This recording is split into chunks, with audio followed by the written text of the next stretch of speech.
Good afternoon, children. It's time for another episode of whatever the hell it is we do here. We are back in Fallout 4 checking out some of the latest mods, and as usual, we'll be checking them out on Xbox One.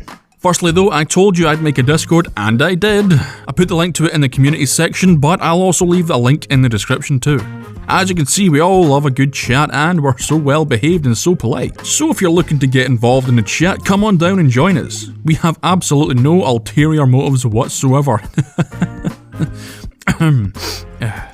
It's a short video today, but one that I just had to make because we have a couple of pieces of incredible armor you are going to want to add to your wardrobe.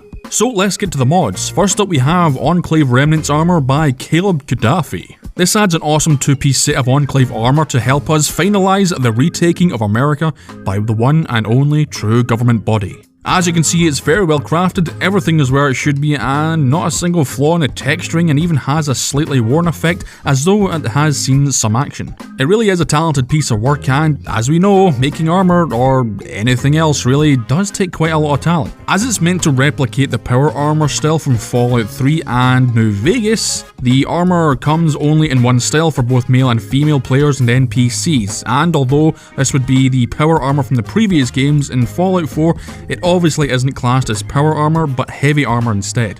In order to find it, just head to the good old root cellar where many a mod author have hidden their delightful mods for us to collect.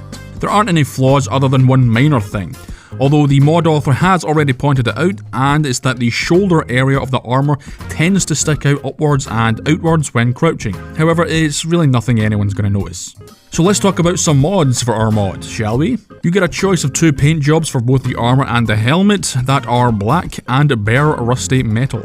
For the armor alone, there is a choice of logos including the default Enclave and your choice of logo color, white or yellow. The armor has a damage resistance of an incredible 289 and the helmet with 95.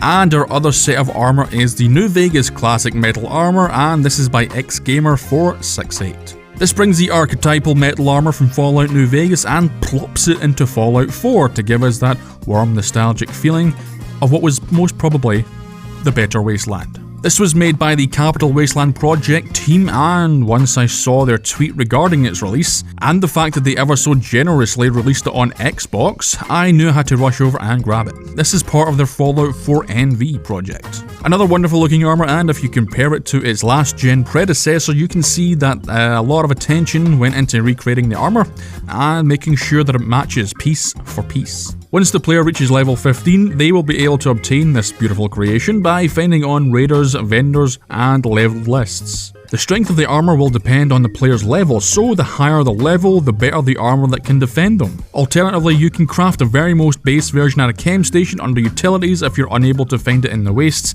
and upgrade it for a better damage resistance based on your level. There is one mod for the helmet in the form of materials, including paint, enamel, shadowed, alloyed, and polished. For the armor, you can increase the tier and make it more powerful based on your level. There are 4 tiers that range the damage resistance from 28 to 44.